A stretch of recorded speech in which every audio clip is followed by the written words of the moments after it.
Everybody thinks when they see this, is that a Gibson Hummingbird? Boy, they come running up, man. No, it's actually not. Let's talk about the Tokai Corporation, Tisco, and Global Guitars. Yep, see, if you look inside, I think he still has the Global. Yeah, it sure does. Global Guitars Japan. Not Korea. There's a Global Korea also. Not to be confused. Not the same thing. And this is a Global. An old Global from way back in the day. Another one of my old 70s straps there.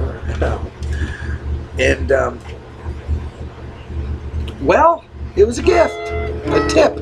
Later a bargain. One-armed guy named Lefty. A one-armed guy named Lefty, of all things, giving a one-legged guy a guitar. It's an interesting story there. They're playing at a biker joint for one of their big things, and Lefty had been to come and see me at these different biker bars, and he acquired this.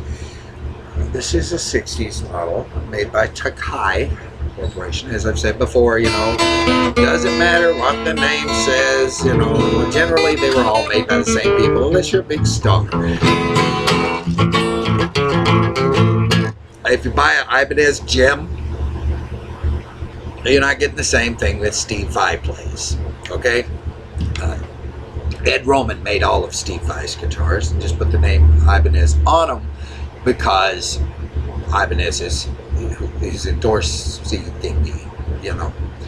Same with the Paul Stanley PS10s. If you buy one at a Guitar Center, music store, whatever, you pay, you know, $4,000 or $5,000 for this instrument. You're a sucker.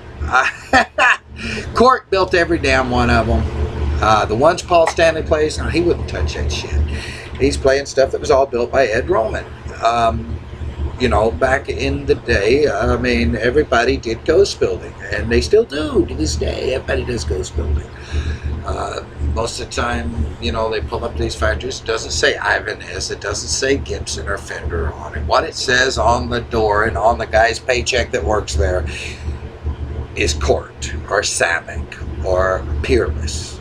Okay, and if you don't speak Asian, chances are you don't work at those places.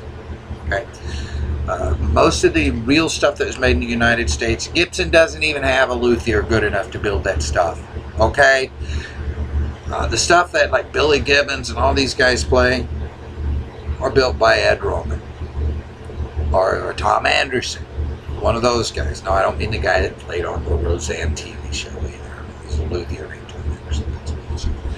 All the stuff that Slash plays, none of it is really, I mean, Gibson doesn't even have a place anymore, to be honest with you. Okay? But anyway, this is a Global made by Tokai. And really, let's just be honest about it, okay? You know, everybody's been deceived for years. Let's just put it all on the table here, you know.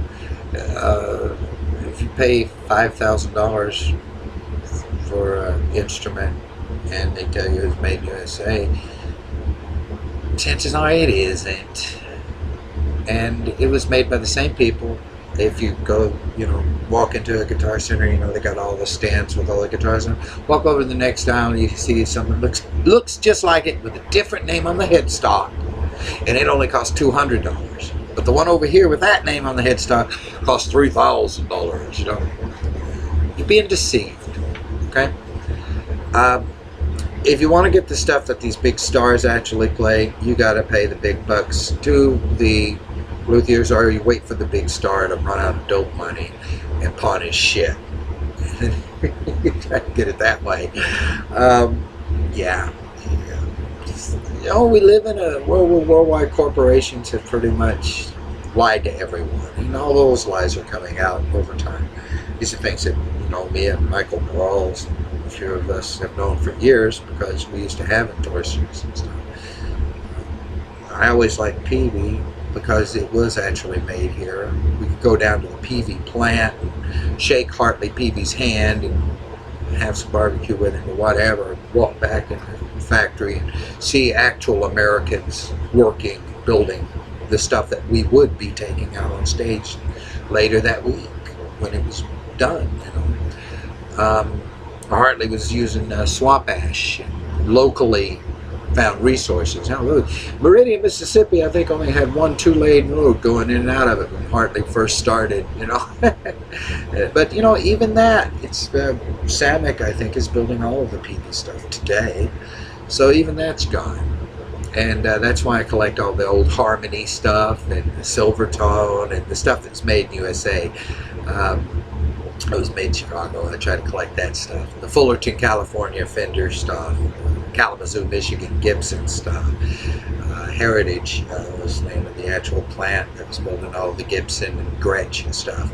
Gretsch hasn't been made in USA in years. The truth of the matter is Gretsch is all made by Corto in Japan. It says made in USA on it. You know, it's a lie. To get an American-made Gretsch, you've got to pretty much buy something from the 50s. If it's not from the 50s, it says Gretsch on it. Chances are really wasn't made in USA. None of the ESP doesn't even own it. It's like Kramer, it said Neptune, New Jersey on it. The corporate office was in Neptune, New Jersey. There was never a single Kramer guitar made in the USA. Samick made every damn one of them. Just like the Epiphone guitars that you go to Guitar Center or Musician's Friend and buy. Every one of them are made by Samick in Korea. Okay? The fact of the matter is Samick makes pretty much everything that's on the consumer line market stuff. Guild, same story, you know. So, you know, most of the time it's like this. Do you care? Because I really don't myself. I'm not going to pay $2,000-3,000 for an instrument. Hell, I'm not going to pay $200 for a fucking instrument. Will I sell you an instrument for more than that? Well, yeah, probably so. If you're dumb enough to buy the damn thing at that, I'll take your money. Obviously, you're not intelligent enough to need any. Whatever. I come back, I'll play a song on this guitar. I'll tell you a little more about it, too. It's a pretty cool little piece.